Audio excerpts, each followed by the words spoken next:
Salam dostlar, çoxdandır maşın haqqında video çəkmirdim. Şehrin başını bıraxdım, keçirəm indi yenə maşına. Hal-hazırda mən motorun yağını dəyişəcəm. Deməli, bir şey yadıma düşdü.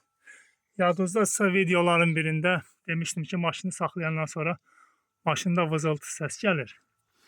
Həmin o vızıltıyı bircə saniyə qoy işığını da yandırım ki, aydın görünsün. Həmin bu pompadır. Turbonun pompası. Fikir verin, nədir bu? Vızıldayır. Bax, vızıldayır. Əlimi qoyanda da səsindən istiləyirəm.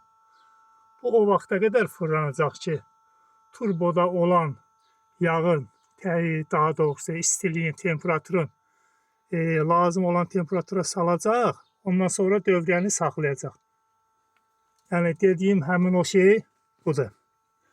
Belə, yağı da hardasa 7000 sürmüşəm. Şimdi açacağım, görək vəziyyət nə yerdədir, onu da sizinlə paylaşacağım. Deməli, yağı da açdım, bıraxdım.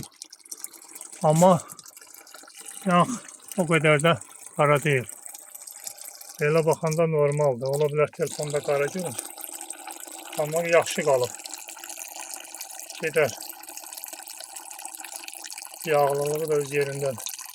Hətta biraz da sürmək olardı bunu. Vay, qaynardı. Adamın əli yandırır. Normaldır.